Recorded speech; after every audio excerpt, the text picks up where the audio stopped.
Meus amigos, meus irmãos, que a paz de Jesus possa nos envolver nesses instantes que estamos aqui nessa casa de caridade que é o Grupo Espírita Fabiano.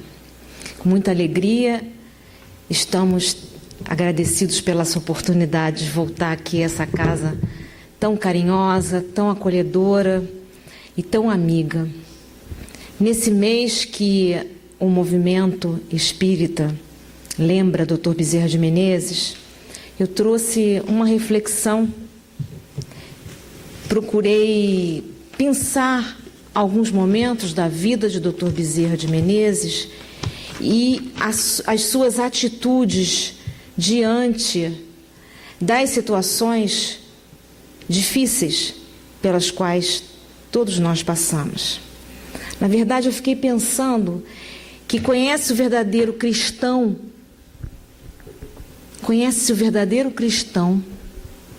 pela forma como ele lida com a dor. Porque o cristianismo nos traz que a dor ela é justa, mas ela também tem o toque da misericórdia de Deus. Então a dor, para nós, no nosso nível, ela é justa. Porque através dela nós aprendemos, nos modificamos. Diz aqui essa página que foi distribuída agora, também pelo centro, a dor desperta as consciências adormecidas. Nós somos seres adormecidos. Por que nós somos seres adormecidos? Porque nós somos centelhas de Deus. Deus é a causa primária de todas as coisas. Disse Jesus que o reino dos céus não está lá nem acolá, está dentro do próprio homem. E nós não sentimos o reino de Deus. Nós não só não sentimos, mas também nós não manifestamos. Ele está aqui. Nós estamos em Deus, nos movemos em Deus. Deus está em todos os lugares, já que Ele é imanente e transcendente. Mas a gente não percebe. Quanto mais adiantado é o espírito, mais ele se identifica com essa essência e ele percebe, independente do local onde ele está. Então, a dor, ela nos desfoca, ela desperta a nossa atenção, a dor do outro, a nossa dor, porque por enquanto que nós estivermos focados em nós mesmos, nós estamos estabilizados. Então a dor era tratada por Francisco de Assis como irmã dor, né? Ele ia além, porque se a gente sabe que a dor é justa, primeiro a gente tem que aceitar a dor, esperar, resignar e depois agradecer a dor, né? Francisco de Assis falava: bem-aventurada irmã dor, porque de ti me aproxima, Senhor. Nós não estamos nesse nível de bendizer a dor. Mas repara, o cristão, ele se define no momento alto da sua vida, quando ele enfrenta a dor. E de que forma ele enfrenta a dor. Então eu pensei alguns fatos da vida de Dr. Bezerra para mostrar para nós o quanto ele foi verdadeiramente cristão diante de tantos intempéries, de tantas situações de dor. A doutrina nos explica que nós sofremos não por necessidade para aprender. Nós sofremos por justiça para aprender. Os erros são nossos e estamos reparando os nossos próprios erros. E que Deus, além de justo, não dá fardo pesado além das nossas forças. Então, tudo que a gente recebe, a gente tem condição de superar, aguentar e prosseguir. Ela é sábia, a lei. Ela é misericordiosa. Ela não dá um fardo que a gente não vai aguentar para a gente cair de novo. Então, racionalmente, o Evangelho nos explica. Muito mais do que várias doutrinas que dizem como a gente pode evitar a dor, o Evangelho nos explica que ela está de acordo com a nossa capacidade. Então, o verdadeiro cristão é aquele que vai ter uma atitude condizente com isso, com essa verdade, diante da dor, que é inevitável no nosso planeta de provas e expiações. No nosso planeta, todos nós, se não estamos sentindo, em breve seremos visitados pela dor, específica para o aprendizado de cada um de nós. Então vamos ver aqui no caso de Dr. Bezerra de Menezes. Vamos pensar que, de alguma forma, ele já trazia em si, foi o apóstolo de Jesus, né? A revelação espírita nos diz que Bezerra foi Zaqueu. Zaqueu era um publicano, era um cobrador de impostos, mal visto pelos judeus, porque era o leão, né? Nós também não gostamos do leão, né? E naquela época ele era o leão daquela época e era mal quisto pela sociedade religiosa judaica. Ele então ouve falar do Senhor, sobe numa árvore, porque vê a movimentação e vê o Cristo se dirigindo com o povo. E ele então fica fascinado, quer ver, ele é baixinho, quer ver Jesus. Jesus então, sabendo quem ele era, porque ele não via o externo, ele via o interno, né? Ele não vê a aparência, ele vê a essência, tanto que Pai perdoa porque eles não sabem o que fazem, ele vê a essência, ele não vê a aparência.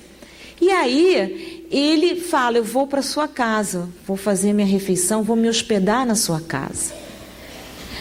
Daí para diante, Zaqueu vai ser Matias e vai ser o discípulo que vai ficar no lugar de Judas, o 12º apóstolo.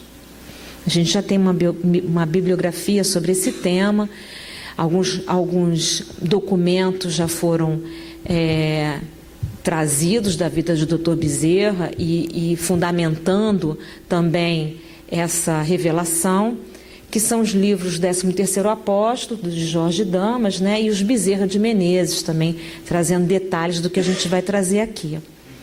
Então, ele já trazia no seu interior, na sua vivência, na sua experiência, o Evangelho, o encontro com Cristo, a mudança de paradigma, um novo modelo de vida, mesmo não sendo espírita no início da sua vida, que nós vamos ver aqui. Como ele enfrentava a dor, mesmo antes de ser espírita. Então, isso é importante para nós, porque nós podemos planejar a nossa próxima vida. Nós somos espíritas, viemos à casa de Fabiano, escutamos as palestras, lemos os nossos livros com tanta literatura espírita que temos para ler, não é verdade? Aquilo vai alimentando, a gente vai assimilando. Vamos participando da caridade, modificando a nossa forma de ver a vida, exercitando a caridade. Isso são aquisições. Porque nós vamos reencarnar em breve, começar tudo de novo. Como o bebezinho que não sabe falar, que não sabe andar, né? Que não sabe discernir. E se nós trazemos aquela bagagem, aquilo vai vir à tona nas situações difíceis. Nós temos que alimentar a nossa fé com estudo e com ação.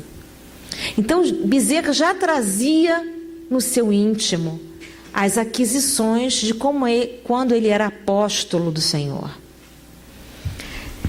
Nós já sabemos, né, que ele nasceu em 29 de agosto de 1831 e desencarna em 11 de abril de 1900.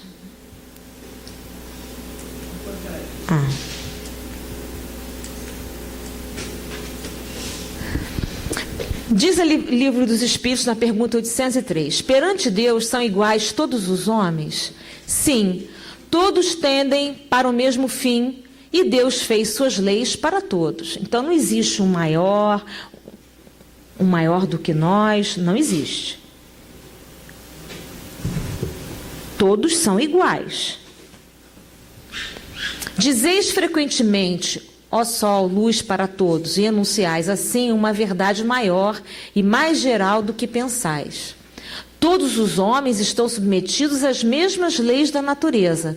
Todos nascem igualmente fracos, acham-se sujeitos a mesmas dores e o corpo do rico se destrói como o do pobre.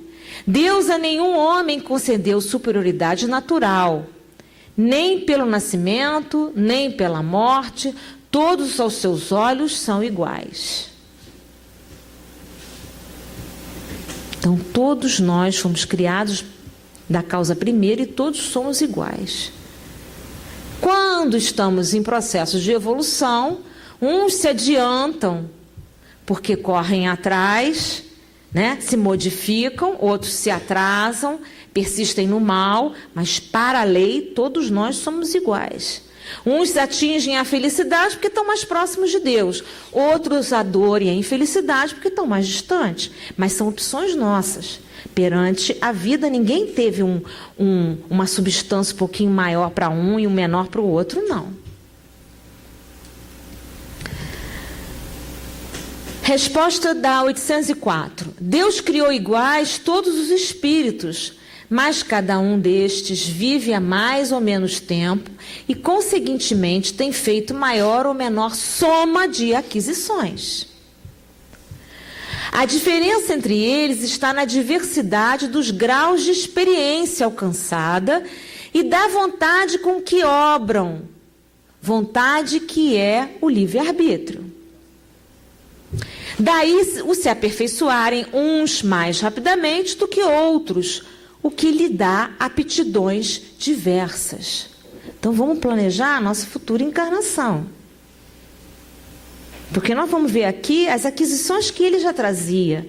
E qual era a relação que ele tinha, qual era a atitude que ele tinha diante das intempéries da vida, que foi o que ele vai passando ao longo da sua existência e como ele vai reagir. Sem rótulo de religião no início. Necessária é a variedade das aptidões, a fim de que cada um possa concorrer para a execução dos desígnios da providência, no limite do desenvolvimento de suas forças físicas e intelectuais. O que um não faz, fala o outro.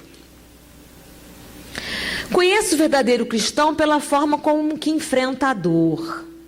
Nós temos aí a ilustração de situações onde a primeira figura, não sei se está claro, mas é uma pessoa meio que deprimida, olhando para um abismo, porque está sofrendo, acha que o seu sofrimento é o maior do mundo, não tem a experiência, nem a teoria de uma religião, ou às vezes até tem e esquece na hora.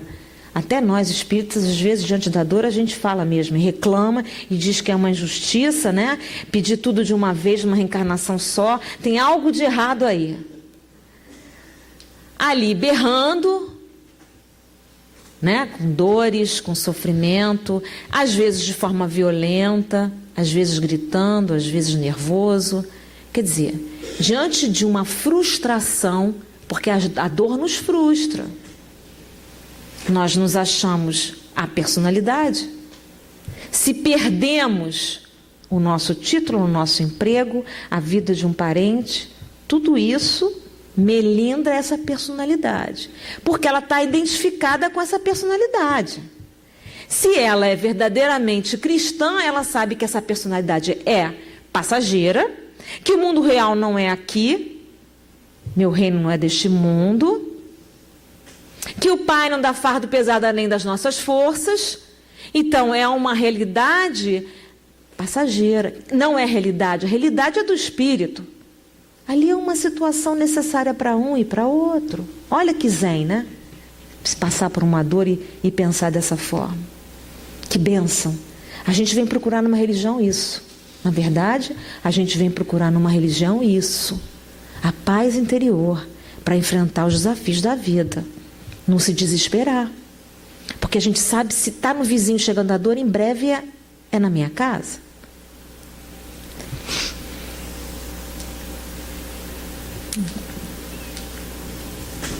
Ao mesmo tempo, nós temos alguns expoentes ali, eu não consegui botar mais, de situações onde o cristão, diante da dor, da sua própria dor e da dor do outro, olha como ele age, né? Nós temos ali a Madre Teresa de Calcutá, velhinha, doente, atendendo a um menino com fome. Ali nós temos o bom samaritano, carregando um doente que encontrou na estrada. E aqui nós temos o nosso Chico, também cheio de dores e problemas de saúde, e nunca deixou de fazer o trabalho semanal de alimentar os pobres lá de Uberaba. Você esquece da sua dor para atender a dor do outro, e acaba esquecendo a sua mesmo. Acaba esquecendo. A caridade é a nossa bandeira de salvação. Fora dela nós não temos salvação. Porque a nossa salvação, a gente vive olhando só para a gente.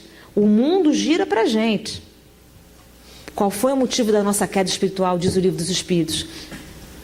Vaidade e orgulho. E nós ainda persistimos no erro da vaidade e do orgulho. Tudo gira em torno da gente. Quando a gente sofre uma dor, há inicialmente uma revolta, porque tudo tem que girar a meu favor. Como que veio essa dor? Não está sob meu controle isso? Como que aconteceu isso na minha vida? Deveria ter pego um outro caminho. Por que fui pegar aquele e cair? A gente começa a elucubrar uma porção de pensamentos, querendo que tivesse talvez evitado uma coisa que é inevitável e é para o nosso próprio bem. E aí, na dor, se você procura a caridade, você esquece de você, esquece que você é o centro e vai ajudar o outro. Então, é um remédio a caridade para a gente. Nós não amamos integralmente, nós não amamos espontaneamente. A caridade é um exercício de amor.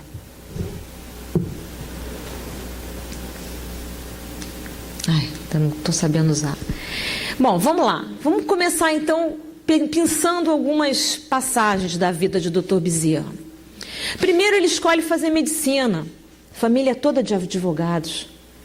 Capitão Bezerra de Menezes, os dois irmãos mais velhos, todos advogados. E eles dizem para Dr. Bezerra: por que não faz direito? Está tudo arrumado na nossa família, tudo muito fácil se você fizer direito. E a gente às vezes fala isso com um filho nosso que está querendo fazer uma faculdade diferente. A gente, não, seu tio é isso, sua madrinha é aquilo. Olha, você já tem um caminho mais ou menos traçado se você escolher essa profissão. A gente não faz isso? Fizeram isso com o Dr. Bezerra e ele disse o quê? O médico goza de maior independência e muito mais que o sacerdote tem meios de exercer a caridade. Ele vai falar isso na Casa Mal Assombrada, no romance que ele escreve. Ele não quis fazer direito porque ele disse: o advogado está sujeito às leis, ele fica preso àquelas leis e às interpretações. O médico tem mais autonomia para decidir. Eu quero fazer medicina porque eu quero ter essa independência e essa autonomia, e mais do que isso, eu quero exercer de maior forma a caridade. Veio para o Rio de Janeiro e diz ele: sangrava-me o coração de saudades. Não é como hoje, né? Que a gente fala com o filho da gente pelo Skype, né? Ele vai morar em outro lugar, né? Minha sobrinha está fazendo medicina e em Vassouras. Foi um caos no início. Mas tem Zap, tem Skype, enfim, toda hora o pai está indo, ou a mãe, ou a irmã, ou a tia. Nesse início, que ela é muito novinha, a gente fica preocupado. Imagina naquela época, Dr. Bezerra veio de vapor, sozinho no Rio de Janeiro, porque os irmãos, a família, tudo do Ceará, de Jaguaretama. Veio e diz: sangrava-me o coração de saudades. E como ele resolvia isso? Olha só, jovem, sentindo saudade, sozinho no Rio de Janeiro. Como ele resolvia isso? Acabado o trabalho da escola, ia para a biblioteca pública e aí estudava diariamente. Não só estudava as matérias de medicina, mas também estudava filosofia e matemática.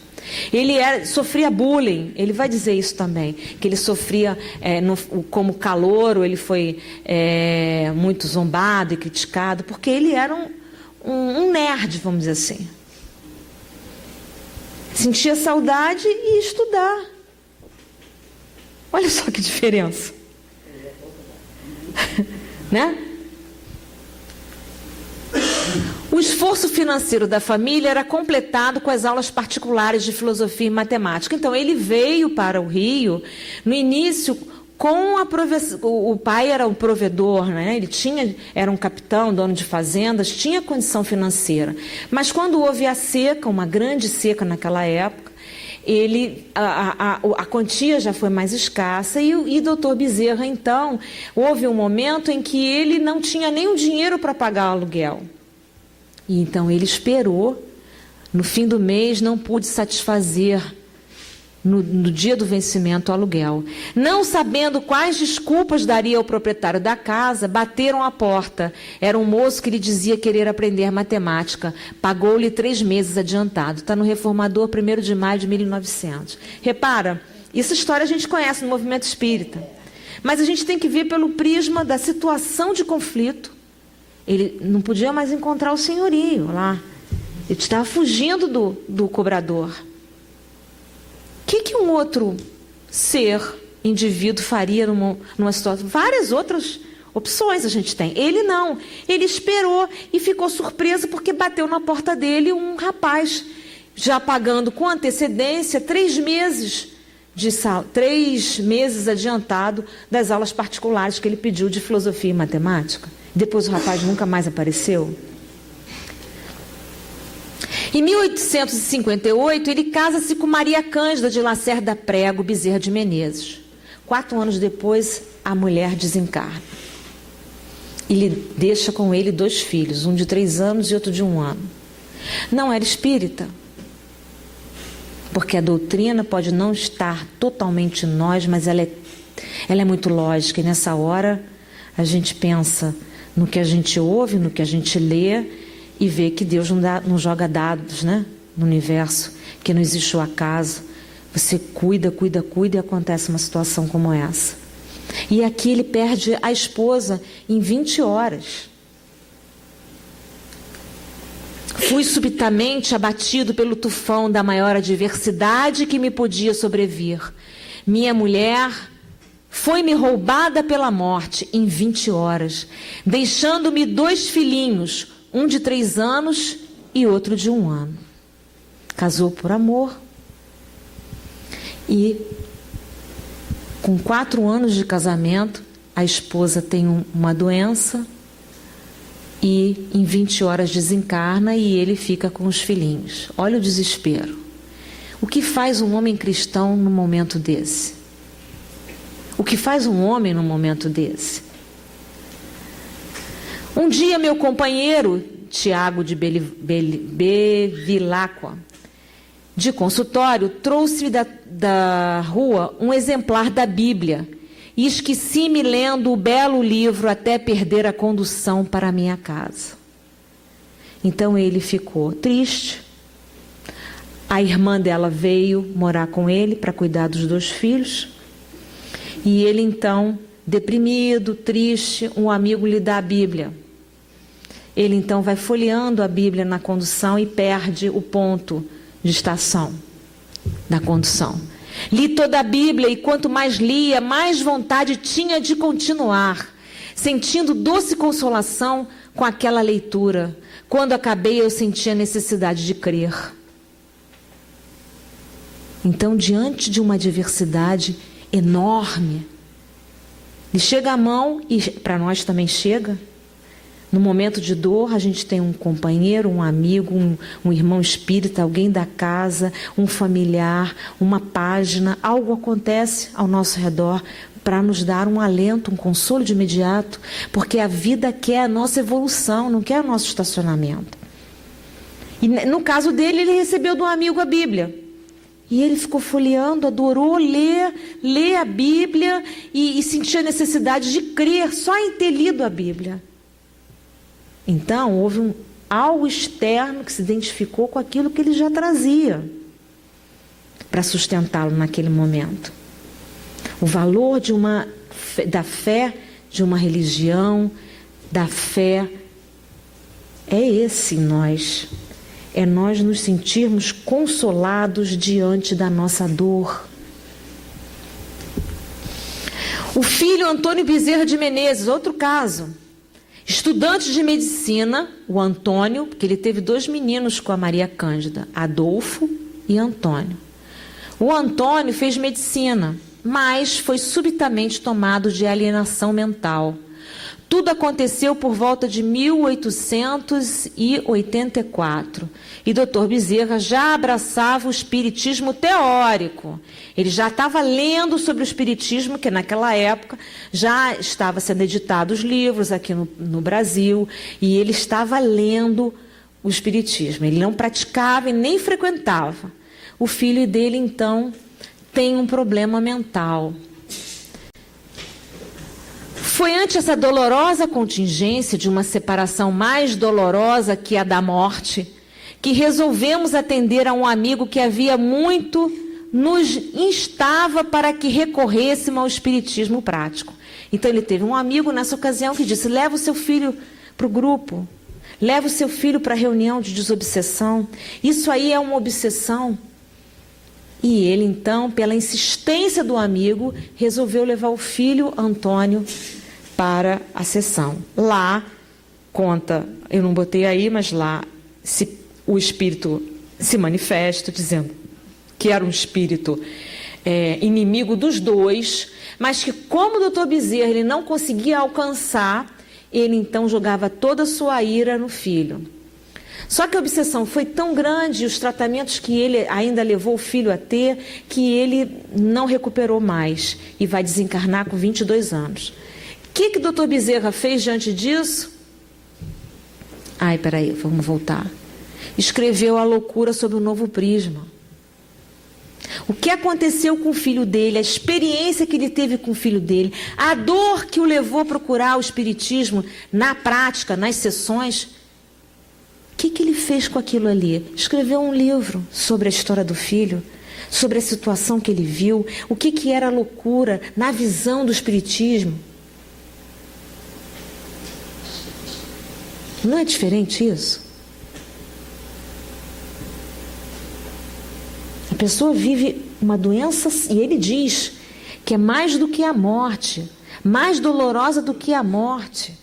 O sofrimento que ele viu o filho dele, um rapaz forte, fazendo medicina, um futuro pela frente.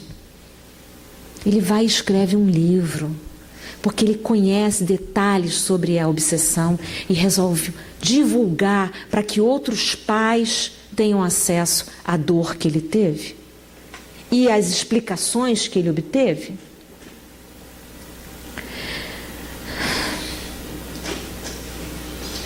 Doença do próprio e doença da Dona Cândida. Bom, ele então casa com a irmã da Maria Cândida, Cândida Augusto. Naquela época a pessoa não tinha muita criatividade, né? Maria Cândida, Cândida Augusta, enfim. E ele vai ter também uma filha chamada Maria Cândida. Doença do próprio e doença da Dona Cândida Augusta. Aí sim ele foi para um tratamento espiritual também indicado e ele ficou curado. E ela também. Cura das moléstias cuja medicina oficial não havia feito. Posso assegurar que já compreendo, depois do espiritismo teórico e prático, o meu dever para com Deus, para com os meus semelhantes, de modo diverso, acentuadamente mais elevado que antes de ser espírita. Depois que ele participou e teve a cura espiritual, porque também teve a dor e procurou como médico o recurso indicado, que foi o tratamento espiritual. Nessa hora ele vai entender qual é a função dele diante da nova doutrina. Então ele recebe a cura e fala: agora eu tenho que trabalhar. Com a gente acontece isso? Às vezes a pessoa vai, está tão mal, procura o centro, faz parte ali da reunião de cura e depois some. Não é verdade?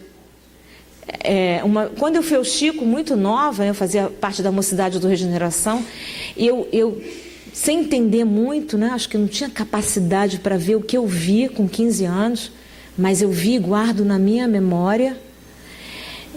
Nós fomos a uma reunião no Grupo Espírita da Prece, onde havia ali, naquela década, né, de 70, aquelas mães que iam procurar mensagens dos seus filhos, tudo coordenado por Dr. Bezerra de Menezes, que fez um trabalho voltado para esse consolo. E eu e meu primo fazíamos parte da Mocidade Espírita do Regeneração. E aproveitamos a caravana e entramos no ônibus. Tinha a facilidade do meu pai, né, que ia, então nós fomos. Quando chegamos lá, a reunião acabava 2h da manhã. Então, eu me lembro que nós ficamos naqueles janelões, assim, eu e meu primo, porque era a hora do Chico devolver as mensagens. Quando o Chico devolvia as mensagens, aquelas mães choravam, uma desmaiava, porque é meu filho, aquela emoção, né? Eu olhava aquilo ali, aí, num outro momento, nós estávamos sozinhos com o Chico, e eu falei com ele assim, puxa, todas essas mães entraram então para o Espiritismo. Olha que pergunta mais ridícula, né? Mas enfim, todas essas mães entraram então para o Espiritismo, vão fazer parte agora da doutrina, depois dessas mensagens. Aí ele falou, não, minha filha, se uma delas me acompanhar na sopa, vai ser muito. Porque o fenômeno não muda ninguém. Dá aquele impacto, que muda é a dor. O que muda somos nós, nós mesmos é que temos que mudar com o fenômeno. O fenômeno por si só. Então a pessoa entra, participa da reunião de cura e tal e some. Fica boa e some. Ele não, ele ficou bom e falou assim, olha, posso assegurar que já compreendo o meu dever para com Deus.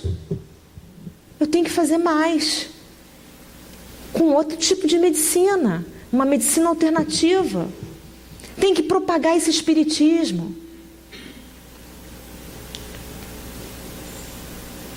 A filha dele, Maria Cândida Bezerra de Menezes, desencarna aos 22 anos de tuberculose pulmonar.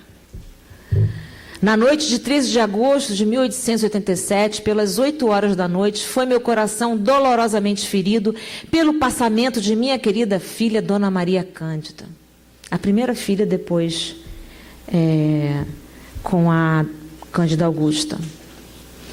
Fenômeno espírita de consolo no mesmo horário da desencarnação, comprovando o acolhimento do espírito pela avó. O que aconteceu aí? Quando a menina desencarna, Dr. Bezerra está com a filha. Ao mesmo tempo, lá pelas 8h, chega o cunhado dele de uma reunião espírita com a mensagem na mão da avó, da mãe da Dona Maria Cândida Augusta e da Maria Cândida e da Cândida Augusta, que já tinha desencarnado, dizendo que estava recebendo a neta nos braços. Então, imediatamente ele teve o consolo e, quando escreveu, colocou fenômeno espírita de consolo no mesmo horário da desencarnação, comprovando o acolhimento do espírito pela avó. Então, ele fala da dor, mas ele fala do consolo.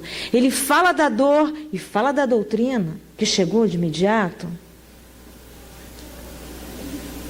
Carolina Bezerra de Menezes nasceu em 1870, desencarna também aos 22 anos. Espírito de escola, teve seu processo de desencarnação doloroso e demorado entre as fases de agonia e lucidez.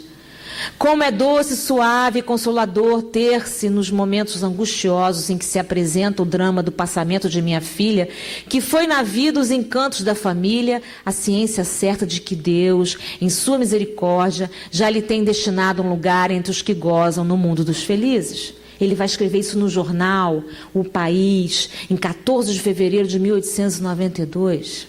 1892. Então, o cristão diante da dor, é dor perder um filho? Nossa, mas o que ele vai falar?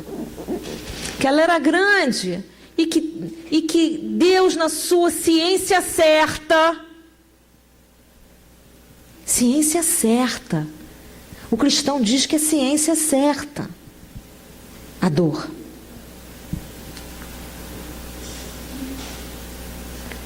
Cristiana Bezerra de Menezes nasceu em 1880, desencarna em 1889, vítima de tifo icteroide. O nosso ilustrado chefe de redação, do senhor Dr. Bezerra de Menezes, passou o dia 11 do corrente, abril, pela provação de ver desaparecer sua amada filhinha de 9 anos.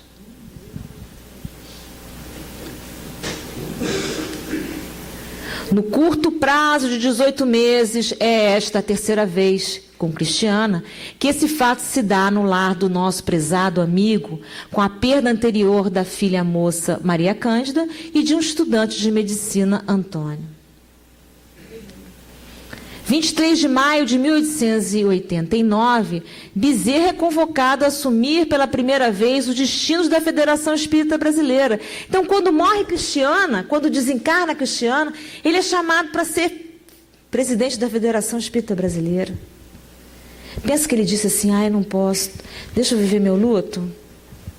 Não, a gente não fala assim mesmo? Não posso assumir isso não, estou tão mal, deixa eu me organizar, deixa eu viver meu luto. Luto é trabalho. Assumiu a presidência da federação no mesmo ano.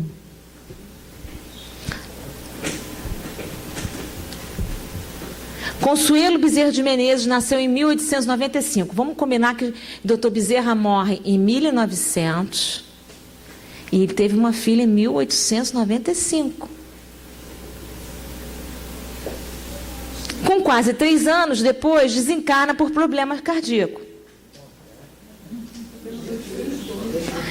E o nosso querido chefe, Dr. Bezerra de Menezes, aquele cujo afeto gerara-se tenra criatura, viu a partir com essa dolorosa constrição das pétalas da alma, a que nos submete fatalmente a ideia da separação, mas ficou em pé, resignado e humilde nesta atitude de crente que sabe, em qualquer caso, submeter-se aos decretos divinos.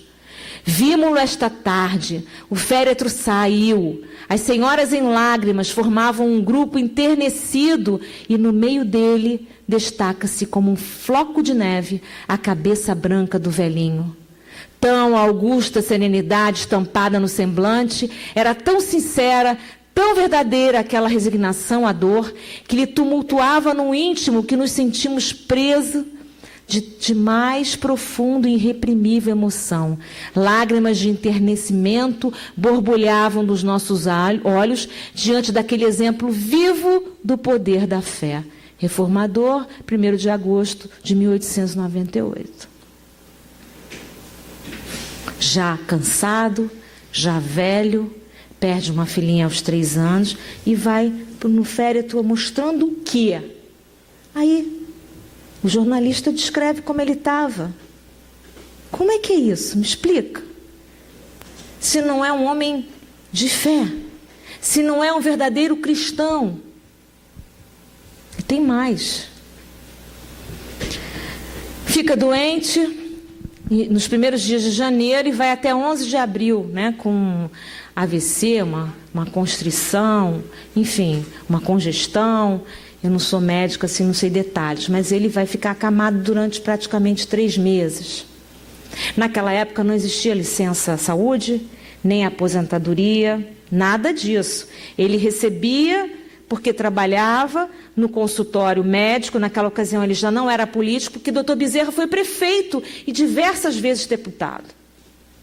Aqui eu não coloquei, porque ia ser cansativo, a gente colocar aqui uma infinidade de críticas na política que ele recebeu, porque ele não recebia propina. Já naquela época existia propina. E ele era muito criticado, ridicularizado. Tem várias charges dele, colocando ele numa situação, sabe, de burro, botaram orelha de burro no Dr. Bezerra, porque ele não aceitava determinadas coisas que todo político aceitava. Ele dizia que o político não tinha que receber salário. Tinha que trabalhar em benefício do povo. Imagina dizer isso, vai receber paulada, né? No Congresso. Não vamos nem ter salário. Vocês querem aumentar o salário? Não vamos nem ter salário. Porque a gente tem que fazer pelo bem da... tem que ter uma sua profissão e ser político. Política não é profissão. Então, imagina como ele não era criticado. Eu nem peguei isso porque ia ser grande a palestra. Mas, olha, vai desencarnar dia 11 de abril. No dia 12, se a gente pegar o jornal da época, há um féretro acompanhado por milhares de pessoas. Milhares, porque ele era renomado, além de ser bom, era o médico dos pobres. É claro que ele foi acompanhado por alguns políticos que gostavam dele, da atuação dele, e uma infinidade de pobres. O corpo vai ser enterrado no dia 12 de abril de 1900. Ele desencarna dia 11 de abril. E o corpo vai de carruagem, passa pela 24 de maio, vai ser enterrado no dia 12. No dia 12, no mesmo dia que o corpo é enterrado, Dr. Bezerra se comunica. Mas é claro, né? Um espírito de escola como ele, tão consciente da vida aqui, cristão, perfeitamente cristão, desencarna, já está do outro lado trabalhando. A gente que fica dormindo não sei quanto tempo, né? Como mostra a literatura espírita, para não ter aquele impacto, né? Porque é um impacto. Para a grande maioria é um grande impacto. Porque está perdendo, porque deixou quem não deixou. A gente está sempre nesse ping-pong aí de vícios da personalidade, né? Presos às nossas manias, aos nossos vícios. Ele não. No dia 12 mesmo, há a reunião, que é uma quinta-feira, no Grupo Ismael, na Federação Espírita Brasileira, e ele, às 19 horas, e ele se comunica. Depois de feitas as preces, aliás, essa mensagem é para ser estudada numa palestra, gente. Eu só vou pegar eu vou ler ela toda, mas eu vou parar num trecho. Mas a gente vai ler isso aqui, dá vontade da gente parar um dia só para falar essa comunicação.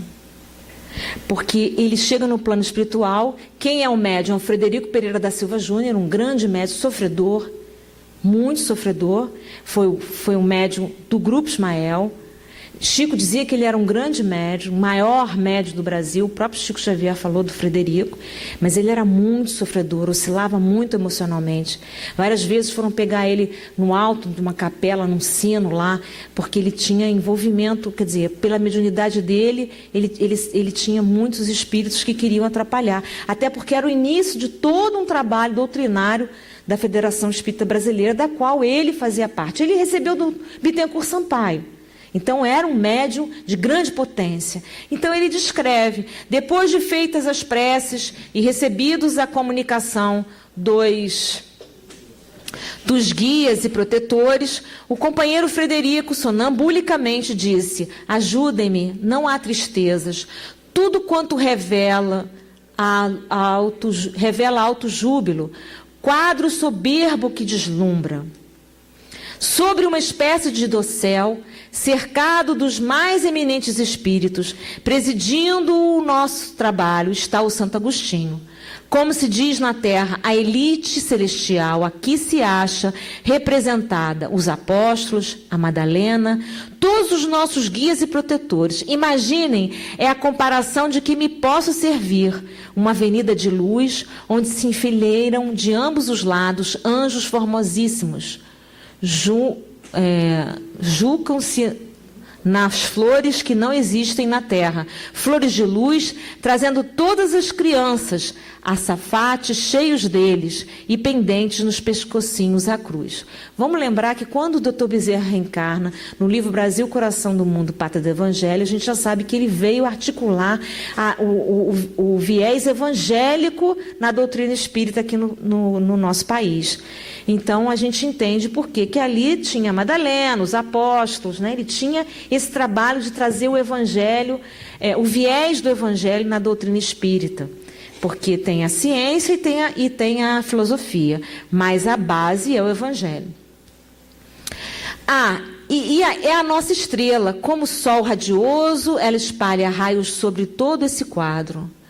Eu sabia, Celina e Bezerra, Eila, que o traz pela mão, em triunfo. Parece que a corte celeste o acompanha, tal a multidão que segue a enviada de nossa Mãe Santíssima. Ó, feliz Espírito, vamos, desce, vem ter com os teus saudosos amigos e ainda uma vez alentá-los com a tua palavra. Então ele descreve sonambulicamente o que ele estava vendo ali. Doutor Bezerra, aquelas flores, aquelas luzes, aquela coisa maravilhosa, né? Que a gente está longe, quer dizer, eu falo por mim, né? A gente está longe de perceber, mas um dia será nosso também, né? Não é surpresa para mim, eu adivinhava. Deixa que o último dos teus admiradores venha neste bando divino. Ele entra na avenida, como eu disse, sorridente. É o mesmo. Calmo para todos, um sorriso e um ósculo. Ei-lo entre nós, ajoelhando os pés de Santo Agostinho, ajoelhando-se aos pés de Santo Agostinho. Levanta-se, Ismael, lhe depõe um ósculo na fronte e diz, sê bem-vindo. Então ele descreve a chegada de Dr. Bezerra no plano espiritual. Fala, não, por quê?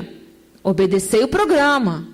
Lede as santíssimas páginas do Evangelho para comemorarmos as endoenças. Então, reparem, o espírito evoluído, ele fala, não, eu não vou parar a disciplina. A disciplina não é ler o Evangelho, fazer o estudo, depois eu falo. A gente não, a gente quer que o espírito baixe, esquece o estudo, vamos lá ver o que você tem para dizer para a gente. Não é assim?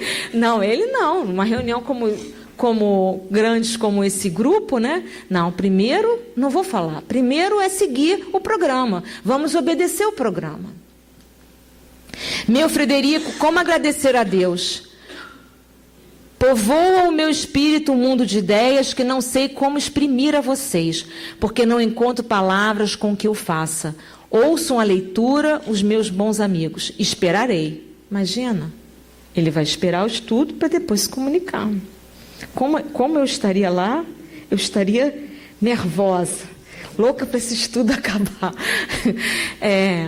Procede-se a leitura dos capítulos 13, 14, olha só, quanto capítulo? 13, 14, 15, 16, 17 do Evangelho de João.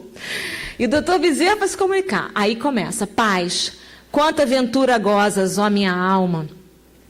Quando sonhei eu, alma pecadora, filha dos vícios e do crime, no dia em que meus companheiros, discípulos do Evangelho, comemoram as endoenças, relendo para melhor gravarem nos seus corações o testemunho de Jesus, virem espírito assistir a essa comemoração. Vamos pensar que abril é Semana Santa, então tem toda essa tradição, né?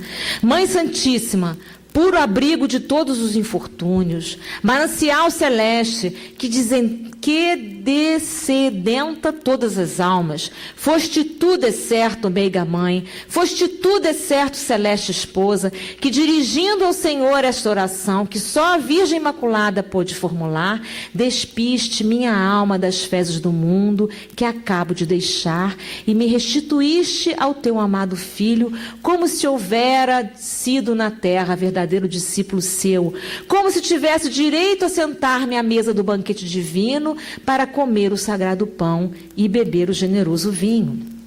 Mãe Santíssima, abrigaste-me sob teu manto celestial, aqueceste o meu espírito no teu amantíssimo e luminoso seio. Sê bendita, ó Virgem gloriosa. Também são teus filhinhos, eles como eu, que aflito gemem e padecem na terra, sempre com os olhos cravados em ti. Dá que eles possam compreender, ó Virgem Imaculada, esse ensinamento em que se vê o teu amado Filho, o Rei absoluto deste planeta, curvado diante dos humildes pecadores, como servo humilde, a lhes tirar dos pés o pó da estrada que peregrinos palmilhavam.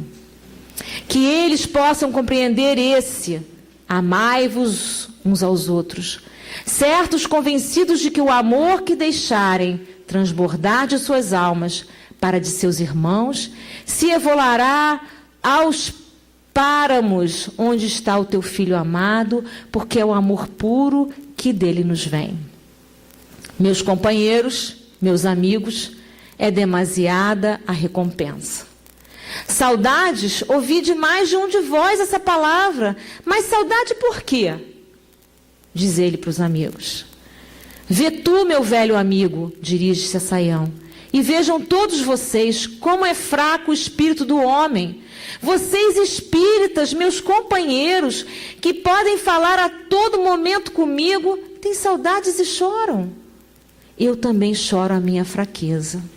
Ó Deus, ó Jesus Cristo, quando pelo elo santo da amizade, pela verdadeira compreensão dos teus ensinos, serão estancadas as nossas lágrimas e essa palavra saudade deixará de ter qualquer sentido na linguagem das criaturas, por se adorarem todas sempre juntas, porque se acharem todas sempre juntas e ligadas pelo coração. Estou junto de vocês, meus caros companheiros. Peço-lhes não quebrarem a cadeia sagrada. Como isso é belo, como isso eleva as nossas almas. Obrigada a todos vocês, a todos obrigada. O Bezerra estará sempre unido aos vossos corações. O Bezerra pede a Deus e Deus há de permitir que ele continue trabalhando com vocês na seara bendita. Meu velho, dirige-se a Saião, hoje conheço o peso de tuas responsabilidades. Já tinha aqui muitos que te auxiliavam, o Bittencourt, o velho camarada, o teu Frei José dos Mártires, a quem vim encontrar satisfeito contigo. Tens agora mais um do lado de cá. Coragem, filho, que viver é sofrer, é morrer para viver, mas viver amando. Amar é viver sofrendo como verdadeiro cristão, alma sempre aberta ao bem. Deixa que as aves do céu queiram roubar as boas sementes que te foram dadas, não conseguirão, os frutos não tardam. A todos vocês, isso que eu separei para agora, porque a gente falou de pequenas situações na vida e como ele reagiu. Diante da morte, com os que nós deixamos aqui, nós vamos para lá, nós vemos pela literatura espírita, preocupados. Porque a gente acha que tem um controle de tudo, né? Olha o que ele vai dizer. A todos vós, direi à minha velha companheira, aos meus filhos, que eu tinha razão de lhes aconselhar que não chorassem por mim. Sou feliz, muito feliz. O futuro deles, a Deus pertence. São segredos de amor, coisas que só o bom Jesus conhece. Não temo o porvir. Então, o testamento dele é esse daí. O futuro deles a Deus pertence. Que leiam o Evangelho e meditem as palavras de Jesus quando disse: as aves não semeiam, não cegam e vivem. Ai, aqui não dá para ler, mas... Aí, não dá para ler. Bom, peraí. Ele diz aqui o seguinte, que...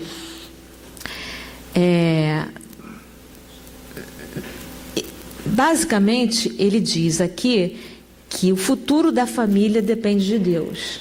Que eles não se preocupem, assim como as aves, né?